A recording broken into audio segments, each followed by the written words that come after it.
1. Following Gentile statutes. We may not follow the statutes of the idolaters or resemble them in their style of dress, coiffure, or the like. As Leviticus 20 verse 23 states, do not follow the statutes of the nation that I am driving out before you. As Leviticus 18 verse 3 states, do not follow their statutes, and as Deuteronomy 12 verse 30 states, be careful, lest you inquire after them. All these verses share a single theme.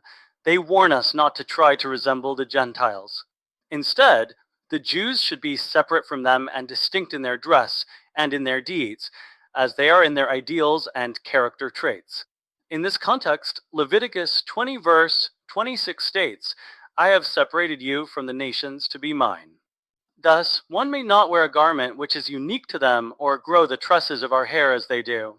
We may not shave our heads from the sides and leave hair in the center as they do.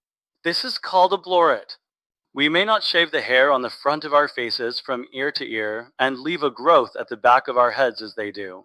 We may not build stadiums in order that many people may enter as they do. Whoever performs one of the above or a deed of this nature should be liable for lashes. 2. Hair cutting for Gentiles. When a Jew is cutting a Gentile's hair, he must stop when he approaches within 3 finger breadths of his bloret on all sides. 3 resembling Gentiles in positions of power. A Jew who has an important position in a Gentile kingdom and must sit before their kings, and who would be embarrassed if he did not resemble them, is granted permission to wear clothes which resemble theirs and shave the hair on his face as they do. 4. Soothsaying. It is forbidden to practice soothsaying as idolaters do, as Leviticus 19 verse 26 states, do not act as a soothsayer. What is meant by a soothsayer? For example, those who say, since my piece of bread fell out of my mouth, or my staff fell from my hand, I will not travel to this place today, since if I were to go I would not be able to accomplish my desires.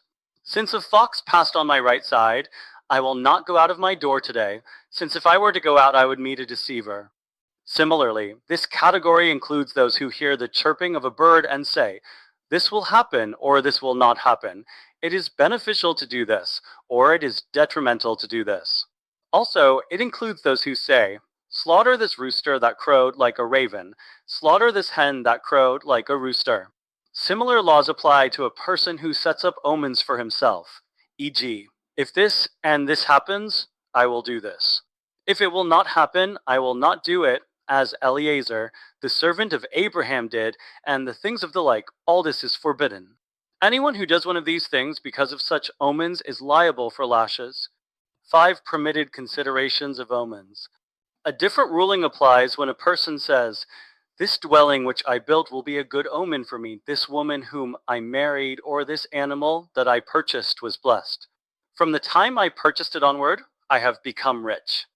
The same applies to a person who rejoices and exclaims, this is a good omen, when he asks a child, which verse are you studying? And the child reads him a verse of blessing. This and the like are permitted, since the person did not perform an act or hold himself back from performing an act because of the omen.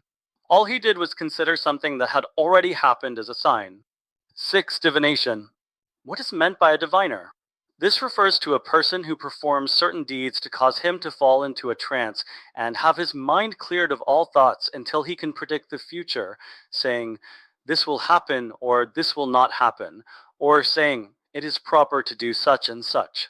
Be careful not to do such and such. There are some diviners who use sand or stones to obtain their answers. Others prostrate themselves on the ground, make strange motions and scream. Others look at a metal or crystal mirror, fantasize and speak. Still others carry a staff and lean on it and tap with it until they fall into a trance and speak. This is what the prophet Hohi, for 12, meant by saying, my people will inquire of their rods. Their staffs will tell them. 7. Prohibition against divination. It is forbidden to divine or to inquire of a diviner. A person who inquires of a diviner is given stripes for rebelliousness. In contrast, the diviner himself is liable for lashes if he performs one of the above or other similar acts, as Deuteronomy 18 verse 10 states, there shall not be found among you one who passes, one who practices divination. 8. Fortune telling. Who is a fortune teller? A person who tries to predict auspicious times using astrology and saying, "This day will be a good day, this day will be a bad day, it is appropriate to perform a particular task on a certain day, or this year, or this month will not be opportune for this particular matter." 9. Prohibition against fortune telling. It is forbidden to tell fortunes. This applies even though one does not perform a deed, but merely relates the falsehoods which the fools consider to be words of truth and wisdom. Anyone who performs a deed because of an astrological calculation or arranges his work or his journeys to fit a time that was suggested by the astrologers is liable for lashes. As Leviticus 19 verse 26 states, "Do not tell fortunes." Also included in the scope of this prohibition is one who performs magic tricks and deludes those who observe him into thinking that he performs wonders, although he is not doing so. He is liable for lashes. 10. Casting spells. Who is a person who casts spells? A person who chants incantations that have no meaning in people's speech or any connotation, and who imagines in his foolish perception that his words have an effect. Such people will say, "If you cast a particular spell on a snake or a scorpion, they will do no harm. If you cast a particular spell on a person, he will never be harmed." Some of them will hold a key or a rock in their hands while they are talking or perform other similar deeds. All of these are forbidden. A person who casts spells is liable for lashes if he holds anything in his hand or performs an act while speaking, even if he merely gestures with his finger, as Deuteronomy 18 verses 10 to 11 states, "There shall not be found among you one who casts spells." If, however, the person merely spoke without moving his finger or his head and without holding anything in his hand, and similarly, a person who has a spell cast upon him through the utterance of such incantations, thinking that this will help him, is given stripes for rebelliousness, because he participated in the foolish activities of a spellcaster. All these deplorable incantations and strange names will not do harm, nor will they bring any benefit. 11. Incantations for snake bites. When a person has been bitten by a scorpion or a snake, it is permitted to recite incantations over the bite. This is permitted, even on the Sabbath, in order to settle his mind and strengthen his feelings. Even though the incantations are of no avail, since the victim's life is in danger, permission was granted lest he become overly disturbed. 12. Using Torah for cures.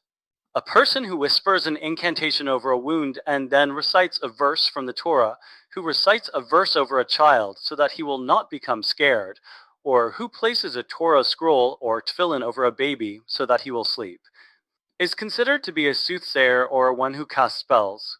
Furthermore, such people are included among those who deny the Torah, because they relate to the words of Torah as if they are cures for the body, when, in fact, they are cures for the soul, as Proverbs 3 verse 22 states, "And they shall be life for your soul." It is, however, permitted for a healthy person to read verses from the Bible or chapters from Psalms, so that the merit of reading them will protect him and save him from difficulties and injury. 13. Seeking information from the dead. Who is one who seeks information from the dead? A person who starves himself and goes to sleep in a cemetery, so that a deceased person will come to him in a dream and reply to his questions. There are others who wear special clothes, recite incantations, burn a particular type of incense, and sleep alone, so that a deceased person will come to them and speak to them in a dream. To summarize, anyone who performs a deed in order that a deceased person should come to him and give him information is liable for lashes. As Deuteronomy 18 verse 10 states, "There shall not be found among you one who passes, one who seeks information from the dead." 14. Divination with Ovi and Yidoni. It is forbidden to inquire of a person who practices divination with an Ovi or a Yidoni, as Deuteronomy 18 verses 10 to 11 states, "There shall not be found among you one who passes, one who seeks information from an Ovi or a Yidoni." Thus, a person who practices divination with an Ovi or a Yidoni himself is stoned to death, and a person who inquires of them violates a negative commandment and receives stripes for rebelliousness.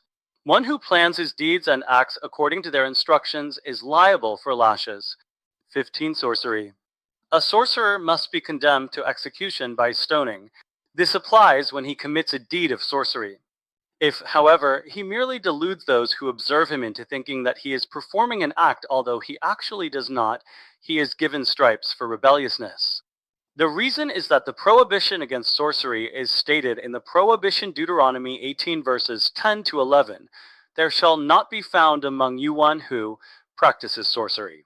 It is, however, a prohibition which is punishable by execution by the court, as Exodus 22 verse 17 states, do not allow a witch to live. Therefore, lashes are not administered for its violation. 16. Falsehood of occult arts. All the above matters are falsehood and lies with which the original idolaters deceived the Gentile nations in order to lead them after them. It is not fitting for the Jews who are wise sages to be drawn into such emptiness, nor to consider that they have any value as implied by Numbers 23:23. No black magic can be found among Jacob, or occult arts within Israel. Similarly, Deuteronomy 18 verse 14 states, these nations which you are driving out listen to astrologers and diviners. This is not what God has granted you. Whoever believes in occult arts of this nature and, in his heart, thinks that they are true and words of wisdom, but are forbidden by the Torah, is foolish and feeble-minded. He is considered like women and children who have underdeveloped intellects. The masters of wisdom and those of perfect knowledge know with clear proof that all these crafts which the Torah forbade are not reflections of wisdom, but rather emptiness and vanity which attracted the feeble-minded and caused them to abandon all the paths of truth.